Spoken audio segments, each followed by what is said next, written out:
5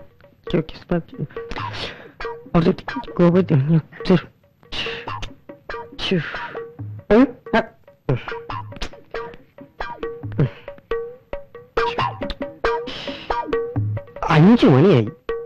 3 മണിക്ക് വരാമെന്ന് പറഞ്ഞ മന്ത്രി 2 മണിക്കൂർ കൂടെ കഴിഞ്ഞിട്ടും കാണുന്നില്ല. ഇനി അവിടെ എങ്ങാനും വല്ല ബലാത്സംഗവും നടന്നു കാണോ? ആ മന്ത്രിക്ക് ഒരു 10-72 വയസ്സെങ്കിലും കാണില്ലേ നേതാവേ? ശുംഭ, മന്ത്രിയെ കുറിച്ചല്ല ഞാൻ പറഞ്ഞത്. നേതാവേ, എന്റെ മോളായത്. മോൾക്ക് എത്ര വയസ്സായി? 14. ഓയ്, എന്തായാലും ഈ കുരുന്നു പ്രായത്തിൽ ഇങ്ങനെ സംഭവിച്ചതിൽ ഞങ്ങളുടെ പാർട്ടി ശക്തമായി അപലപിക്കുന്നു. എന്നാലും എന്റെ നേതാവേ, ഒരു മനസാക്ഷി ഇല്ലാതെ എന്റെ കൊച്ചിനോട് അവരിത് കാണിച്ചല്ലോ. 1 or 2 പേരോ മറ്റോ ആണോ? 10-30 പേരല്ലേ ആ കാലമാടന്മാര്. 10-30 പേരുണ്ടോ? രക്ഷപ്പെട്ടില്ലേ? ഇപ്പോഴത്തെ കണക്കനുസരിച്ച് രൂപ 40,000 കയ്യിൽ വരുമല്ലോ. അമ്മച്ചി എന്തിനാ കഴിയുന്നത്? എങ്കിലും എന്റെ നേതാവേ, എനിക്ക് ഇതുപോലെ 2 പേരക്കുട്ടികളുണ്ടായിട്ട് അവർക്ക് ഇങ്ങനെയൊന്നും ചെയ്യാൻ തോന്നിയില്ലല്ലോ. പെമ്പിള്ളാരായ ഇങ്ങനെയൊക്കെ വേണം. രൂപ 40,000 അല്ലേ നഷ്ടമായത്. അമ്മച്ചി കരയാതെ, അതിന് ഇനിയും സമയമുണ്ടല്ലോ അല്ലേ? എന്റെ 16ാമത്തെ വയസ്സില് വീട്ടിൽ ആരും ഇല്ലാത്ത അവസരത്തില് അമ്മാവന്റെ മകൻ ഗോവിന്ദനും കുറെ കൂട്ടുകാരും കൂടി എന്നെ ബലാത്സംഗം ചെയ്തിട്ടുണ്ട്. ആ വകയില് നേതാവ് വിചാരിച്ചാൽ വല്ലതും വാങ്ങിത്തരാൻ പറ്റും. ബലാത്സംഗത്തിന് മുൻകാല പ്രാബല്യമൊന്നുമില്ല. എന്നാലും ഞാൻ ശ്രമിച്ചു നോക്കാം.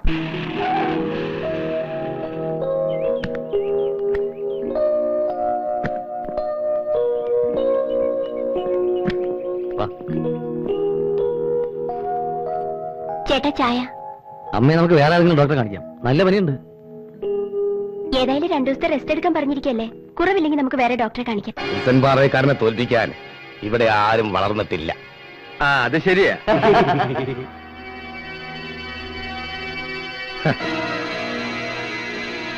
ഇവിടെ നിന്നോ കേറി വന്ന 2 പീറ പിള്ളേർ ഇവിടെ കിടന്ന് ചെത്തുന്നു. അവരുടെ മാസ്റ്റർ ബ്രെയിൻ അപുരുഷത്വം പിള്ളയാണ്. അയാളെ വകവരുത്താൻ CK വിചാരിച്ചാൽ നടക്കും. അവന്മാരെ ഞാൻ പിടിച്ചോണ്ടുവരാം. CK അറിയാതെ ഒരു ബിസിനസ് ഇവിടെ നടന്നിരുന്നില്ല. ഇപ്പോൾ CK അറിയാതാണ് ഇവിടെ എല്ലാം നടക്കുന്നത്.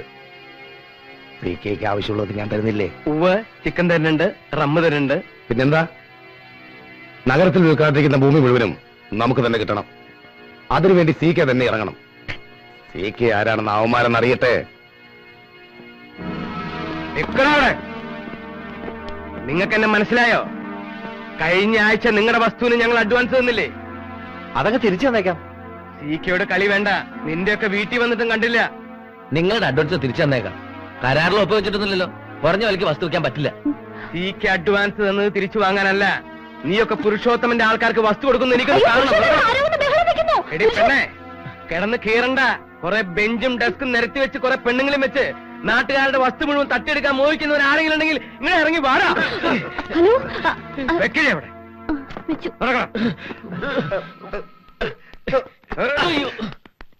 നാട്ടിലെ ഭൂമി മുഴുവൻ ഇല്ലാത്ത വില കൊടുത്ത് വാങ്ങാനുള്ള കാശ് ഇവന്മാരുടെ കയ്യിലുണ്ടാവും എന്ന് വെച്ച് CK അഡ്വാൻസ് കൊടുത്ത വസ്തു വാങ്ങാനുള്ള ധൈര്യം നിനക്കുണ്ടോ?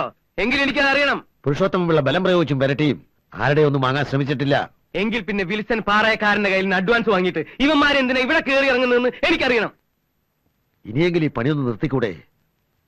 നിങ്ങളെ പെങ്ങടെ സ്വത്ത് വിറ്റ കാശല്ലേ അന്ന് നിങ്ങൾ ആ പാറക്കാരനെ കൊണ്ട് കൊടുത്തത്? വർഷം എത്രയായി? ഇന്നിപ്പോൾ അവൻ കോടീശ്വരനാണ്. ഇന്നും നിങ്ങളുടെ ബുദ്ധിയും ശക്തിയും ചൂഷണം ചെയ്ത് അവൻ നിങ്ങളെ വഞ്ചിച്ചുകൊണ്ടിരിക്കുക. നിങ്ങളിന്ന് എവിടെ തന്നെ ആളായിരുന്നു? പാവം ആ പെങ്ങളും കുട്ടിയും ഏതോ വാടക വീട്ടിൽ താമസിക്കുക. പെണ്ണും കേട്ടാതെ വല്ലവനും വേണ്ടി വാടകപ്പണി ചെയ്ത് ജീവിക്കാതെ ഇനിയെങ്കിലും തിരിഞ്ഞു നോക്കൂടെ? വെറും നിസ്സാര തുകയ്ക്ക് കള്ളും ചിക്കനും കഴിച്ച് ലക്ഷക്കണക്കിന് രൂപ നിങ്ങൾ അവനെ ഉണ്ടാക്കി കൊടുത്തിട്ട് അവൻ നിങ്ങൾക്കെന്ത് തന്നു? മറ്റുള്ളവരുടെ നേരെ കുതിര കയറാതെ അവന്റെ മുഖത്ത് നോക്കി ചോദിക്ക്. ധൈര്യം ഉണ്ടെങ്കിൽ അതാണ് ശരി.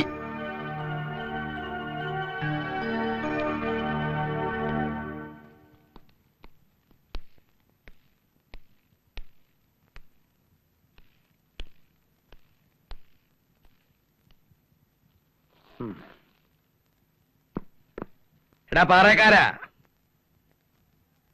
പാറക്കാരാ, എന്താ CK? എനിക്കൊരു കാര്യം പറയാനുണ്ട്.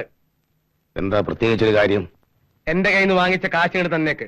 പലിശയും വേണ്ട, ലാഭവും വേണ്ട, മുതൽ മാത്രം തന്നാ മതി. എന്താ ഇത്ര പെട്ടെന്ന് ഇങ്ങനെ തോന്നാൻ? തോന്നി തുടങ്ങിയിട്ട് കുറെ നാളുകളായി. എന്റെ പെങ്ങളുടെ വസ്തു വിറ്റ കാശ അന്ന് ഞാൻ നിനക്ക് തന്നത്. അതിപ്പോ കിട്ടണം. എന്റെ പെങ്ങളും പ്രായമായൊരു മോളും ഇന്ന് ആരോരുമില്ലാതെ കഷ്ടപ്പെടുക. ഈ ഒറ്റ കാരണം കൊണ്ട് ഞാൻ വീട്ടിൽ കയറിയിട്ട് വർഷം 3 ആയി. എന്തോന്ന് പെങ്ങളും മോളും, അവര് പോയി തൊലയട്ടെ. സീക്കയ്ക്ക് ഞാനില്ലേ? ഇവിടെ എന്തൊരു കുറവ്? ഞാൻ ദിവസവും ചിക്കൻ റമ്മും വാങ്ങിച്ചിരുന്നില്ലേ? കള്ളും കോഴിയിറച്ചിയും വാങ്ങിത്തന്ന് നീ എന്നെ വിലയ്ക്ക് വാങ്ങി ലക്ഷങ്ങൾ സമ്പാദിച്ചില്ലേ? എന്റെ പെങ്ങളും മോളും എന്നെ വെറുത്തു. എനിക്ക് ആരും ഇല്ലാതായി. എനിക്ക് എന്റെ കാശ് കിട്ടണം. അത് വാങ്ങിക്കൊണ്ടുപോകാനാണ് ഞാൻ വന്നത്. ഓഹോ, അപ്പൊ കാശ് വാങ്ങാൻ തന്നെയാവും വന്നിരിക്കുന്നത്. തന്റെ കയ്യിൽ ഞാൻ കാശ് വാങ്ങിച്ചിട്ടില്ല. തനിക്ക് എന്ത് ചെയ്യാൻ കഴിയും? നിന്റെ മുഴുവൻ രഹസ്യങ്ങളും ഈ സീക്ക് വിളിച്ചു കൂവും. നിന്റെ പങ്കുകാരൻ പ്രൊഫസർ ഇട്ടുണ്ണിയെ ഇൻകം ടാക്സുകാർക്ക് ഒറ്റുകൊടുത്തില്ലേ? മാറമ്പിൽ ഗോപാലകൃഷ്ണന്റെ പാർട്ണർഷിപ്പിൽ 42 ലക്ഷം രൂപ പറ്റിച്ചതും അർബൻ ഡെവലപ്മെന്റ് കോർപ്പറേഷൻ ചെയർമാന് കൈക്കൂലി കൊടുത്ത് പുഴയ്ക്കൽ ഭൂമി മരവിപ്പിച്ചതും എനിക്കറിയാം. രജിസ്ട്രാറിന് കൈക്കൂലി കൊടുത്ത് അവരുമായി കൂട്ടുചേർന്ന് സർക്കാരിന് കിട്ടേണ്ട ലക്ഷക്കണക്കിന് രൂപയുടെ രജിസ്ട്രേഷൻ ഫീ വെട്ടിച്ചതും എനിക്കറിയാം. മുനിസിപ്പൽ ബസ് സ്റ്റാൻഡിന് വേണ്ടി ഏറ്റെടുക്കാൻ തീരുമാനിച്ച ഭൂമി രാഷ്ട്രീയ സ്വാധീനവും കൈക്കൂലിയും കൊണ്ട് ഉടമസ്ഥന്റെ കയ്യിൽ നിന്നും വില കുറച്ചു വാങ്ങിയതും ഞാൻ വിളിച്ചു കൂവും. നിന്നെ ഞാൻ തറ പറ്റിക്കണ കഴിവരുടെ മോനെ. പോടാ അവിടുന്ന്. കാശും കൊണ്ടേ ഞാൻ പോവും. എടുക്കണ കാശ്.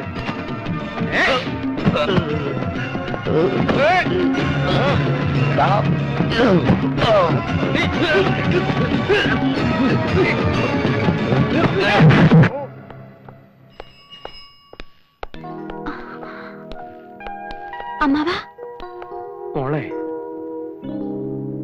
ഈ അമ്മാവനോട് പൊറുക്കൂ. എനിക്ക് ചതി പറ്റി. നമ്മുടെ വസ്തു വിറ്റ കാശ് തിരിച്ചു ചോദിച്ചപ്പോ ആ പാറക്കാരന് ഗുണ്ടകളും എന്നെ തല്ലി. സാരമില്ല അമ്മാവാ, പണം പോയെങ്കിലും അമ്മാവനെ തിരിച്ചു കിട്ടിയല്ലോ. എത്ര നാളായി ഞാനും അമ്മയും പറയുന്നു അവരെയൊക്കെ വിട്ട് വീട്ടിൽ വരാൻ, എന്നിട്ട് കേട്ടില്ലല്ലോ. ഒരബദ്ധം പറ്റിപ്പോയി മോളെ. കൊടുത്ത കാശ് തിരിച്ചു കിട്ടുമെന്ന പ്രതീക്ഷയിലാണ് അവൻ പറയുന്നതും കേട്ട് ഇത്രയും നാൾ അവനോടൊപ്പം നിന്നത്. അമ്മാവൻ വരൂ, നമുക്ക് വീട്ടിലേക്ക് പോവാം. ഞാൻ ഇങ്ങനെ എന്റെ പെങ്ങളുടെ മുഖത്ത് നോക്കൂ. അമ്മാവൻ വീട്ടിൽ വന്നാ മതി. അമ്മയ്ക്ക് എന്ത് സന്തോഷാവുന്നോ. വരൂ അമ്മാവാ.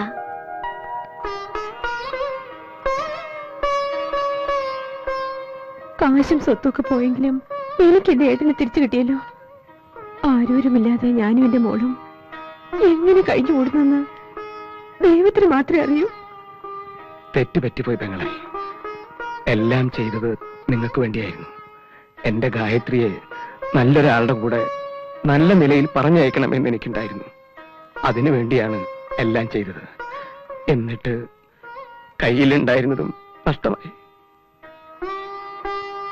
കുറ്റബോധം കൊണ്ടാണ് ഇങ്ങോട്ട് വരാതിരുന്നത്.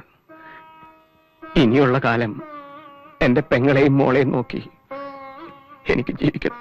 അത് മതി, ഞങ്ങൾക്കത് മാത്രം മതി. പിന്നെ ചേട്ടനോടൊരു കാര്യം പറഞ്ഞില്ലല്ലോ. എന്താ പെങ്ങളെ? എന്റെ മോൻ ഇവിടെ വന്നിരുന്നു. ആര്? ഗായത്രിയുടെ ചേട്ടൻ. ഭാർഗവപിള്ളയുടെ മോനോ? അവൻ ഇവിടെ വന്ന വിവരം അവന്റെ അച്ഛൻ അറിഞ്ഞോ? അച്ഛൻ അറിഞ്ഞിട്ടില്ല. ചേട്ടൻ സിറ്റിയിൽ ഒരു കമ്പനി നടത്തുന്നുണ്ട്. ചേട്ടൻ ഇവിടെ നല്ല നിലയിലാ. കാറും വീടും ഓഫീസും. നമ്മുടെ ഭാഗ്യം. അതാരാ? ഞാൻ അറിയാതെ ഈ നഗരത്തിൽ ഇത്രയും വലിയൊരാള്. മോൻ ഇടയ്ക്കിടയ്ക്ക് ഇവിടെ വരാറുണ്ട്. അവൻ സ്വന്തം അമ്മയെ പോലെ എന്നെ കാണുന്നത്. ചേട്ടൻ എന്നോട് എന്ത് സ്നേഹാണെന്നോ. ആ ചേട്ടൻ വന്നല്ലോ. ആ, ഇത് അനന്തനല്ലേ? അനന്തന് ചേട്ടൻ അറിയുവോ? അറിയോന്നാ? ഇവൻ മിടുമിടുക്കനല്ലേ? ഞാൻ പറഞ്ഞിട്ടില്ല എന്റെ അമ്മാവിനെ കുറിച്ച്. ഇതാണ്. നമ്മൾ തമ്മിൽ മുമ്പ് പരിചയപ്പെട്ടിട്ടുണ്ട്, ഓർമ്മയുണ്ടോ? ഉവ്വ്, ഒന്നല്ല പലതവണ. കൊച്ചു കള്ള, നീ എന്റെ കുട്ടനാണെന്നുള്ള കാര്യം ഞാൻ അറിയാതെ പോയല്ലോ. ഇതൊക്കെ പിടിക്കട്ടെ, എനിക്ക് നിന്നോട് ചില കാര്യങ്ങൾ സംസാരിക്കാനുണ്ട്. വന്നേ, വാടാ. അയ്യോ മോളെ, ചേട്ടൻ എന്തെങ്കിലും കുടിക്കാൻ എടുക്ക. ആ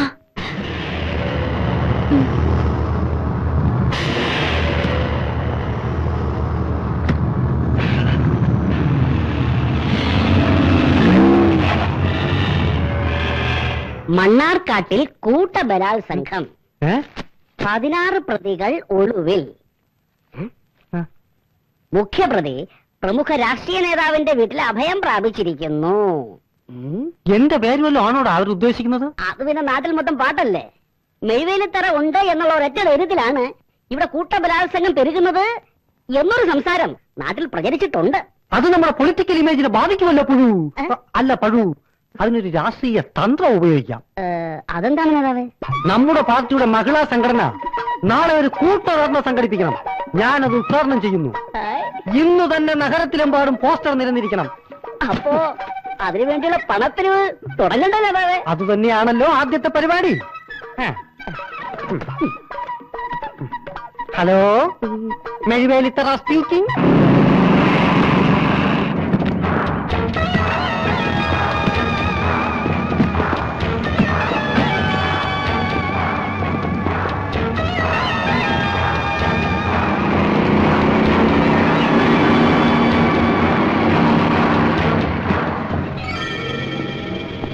ഹലോ, പിന്നെ മനസ്സിലായോ? ഞാൻ വിൽസൺ, വിൽസൺ പാറയക്കാരൻ. ഓ വിൽസൺ, നീ എന്നാടാ പാറയക്കാരനായത്? നിന്നെ കണ്ടിട്ട് മനസ്സിലായില്ലല്ലോ. എനിക്ക് മനസ്സിലായി. മഹേന്ദ്രേട്ടന്റെ പഴയ വിൽസന് മറക്കാൻ പറ്റുമോ? നീ ഇവിടെ എന്ത് ചെയ്യുന്നു? ഞാനിവിടെ കൊച്ചു കൊച്ചു ബിസിനസ്സുകളുമായി കഴിഞ്ഞുകൂടുന്നു. നിന്നെ കണ്ടിട്ട് ചെറിയ ബിസിനസ് ആണെന്ന് തോന്നുന്നില്ലല്ലോ. എന്താ പരിപാടി? Real estate. ഇവിടെ ഞാനൊരു സാമ്രാജ്യം പടുത്തുയർത്തിയിട്ടുണ്ട്. Very good. എനിക്ക് അന്നേ അറിയാം നീ രക്ഷപ്പെടുമെന്ന്. പണ്ടേ നിന്റെ കൗശലങ്ങൾ കുറെ കണ്ടവനല്ലേ ഞാൻ. നമുക്ക് എന്റെ ഓഫീസിലേക്ക് പോകാം. വർഷങ്ങൾക്ക് ശേഷം കാണുന്നതല്ലേ, ഒരുപാട് വിശേഷങ്ങളുണ്ട് പറയാൻ. ഏതായാലും നിന്നെ കണ്ടത് നന്നായി. ഇവിടെ ചിലപ്പോ നിന്റെ സഹായം വേണ്ടിവരും. തീർച്ചയായും. Okay, come on.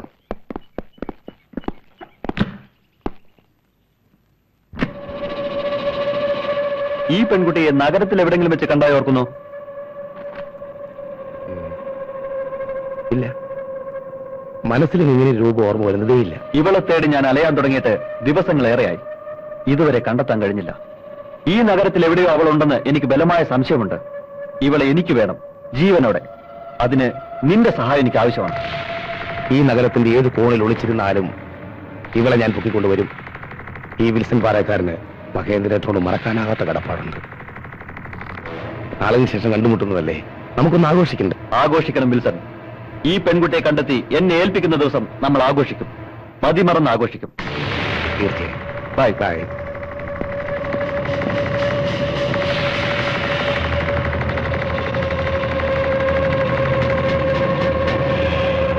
ആരവിടെ?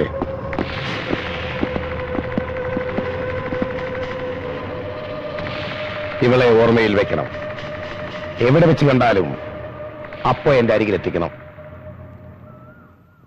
ഓരോ നിമിഷവും ഞാൻ ഭീതിയുടെ നിഴലാണ്. അവൻ വരും. എപ്പോഴും അവന്റെ വരവ് പ്രതീക്ഷിക്കാം.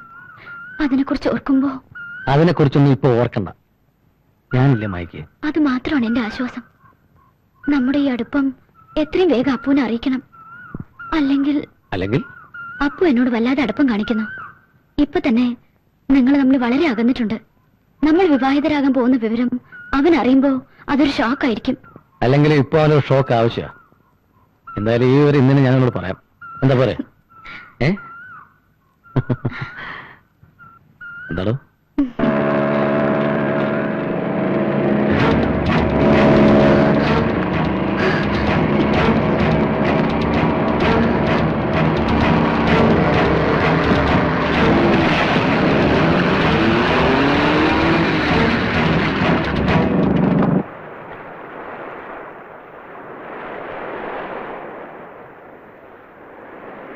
എന്തിനാ എന്നെ ഇവിടെ വിളിച്ചുകൊണ്ടെന്ന് പറയാം.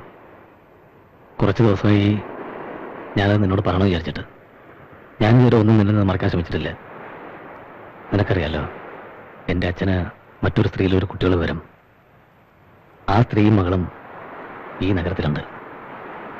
ഞാൻ പലപ്പോഴും തനിച്ചു പോകുന്നത് അവിടേക്കാ, ആ അമ്മയെയും പെങ്ങളെയും കാണാൻ. പുതിയ ബന്ധങ്ങളൊക്കെ വന്നപ്പോ പഴയ സുഹൃത്തിനെ മറന്നുവല്ലേ? എനിക്കും ചില കാര്യങ്ങൾ നിന്നോട് പറയാനുണ്ട്. സമയമായിട്ടില്ല. സമയമാകുമ്പോ ഞാൻ പറയാം. പോകാൻ വരട്ടെ.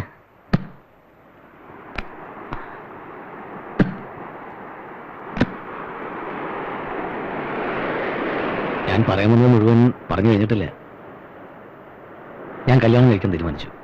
ആഹാ, കല്യാണോ? ഇത്ര പെട്ടെന്നോ? ഏതാ പെണ്ണ്? നമ്മുടെ മായ. അത് നീ മാത്രം തീരുമാനിച്ചാ പോരല്ലോ. മായം കൂടെ ചേർന്നെടുത്ത തീരുമാനം.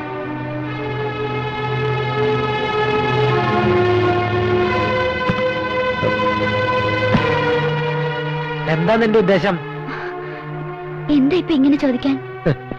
ഇത്രയും നാള് നിങ്ങൾ എന്റെ മുമ്പിൽ നാടകം കളിക്കായിരുന്നു അല്ലേ? നീ അനന്തനെ വിവാഹം കഴിക്കാൻ പോവാന്ന് അവൻ എന്നോട് പറഞ്ഞു, ശരിയാണോ? ശരിയാണ്. അതെങ്ങനെയാണ് അപ്പുവിനോട് പറയേണ്ടതെന്ന് എനിക്കറിയില്ലായിരുന്നു. നീ ഇത്രയും ക്രൂരിയാണെന്ന് എനിക്ക് ഇപ്പോഴാണ് മനസ്സിലായത്. മായ ഇവിടെ വന്നത് മുതൽ എനിക്ക് മായോട് ഇഷ്ടമായിരുന്നു. എന്നെ ഇഷ്ടമല്ലെന്ന് മായക്ക് എപ്പോഴെങ്കിലും എന്നോട് പറയാമായിരുന്നില്ലേ? എന്നെ വെറുതെ മോഹിപ്പിക്കായിരുന്നല്ലേ? എനിക്ക് എന്തൊരു കുറവ്? അപ്പു ഇങ്ങനെയൊന്നും എന്നോട് സംസാരിക്കരുത്. അപ്പുവിന്റെ കളിതമാശകളും ഇന്റിമസിയും എന്നിലൊരു ബ്രദർലി അഫെക്ഷനാണ് ഉണ്ടാക്കിയത്. എനിക്ക് അങ്ങനെ കാണാൻ പറ്റും. എല്ലാ പെൺകുട്ടികളും പറയുന്ന വാക്ക് തന്നെ നീയും പഠിച്ചു വച്ചിരിക്കുകയാണല്ലേ? നീ ആയിരിക്കില്ല ഒരു പക്ഷെ തെറ്റുകാരി. അവൻ പലതും പറഞ്ഞ് മോഹിപ്പിച്ചിരിക്കാം. അവനോടൊപ്പം ഇറങ്ങി തിരിച്ചാ നിനക്ക് നഷ്ടമാവുന്ന നിന്റെ ജീവിതമായിരിക്കും. അനന്തനെ എനിക്കറിയാവുന്ന പോലെ മറ്റാർക്കും അറിയില്ല. ഒരു ആത്മസുഹൃത്തിനോട് അവന്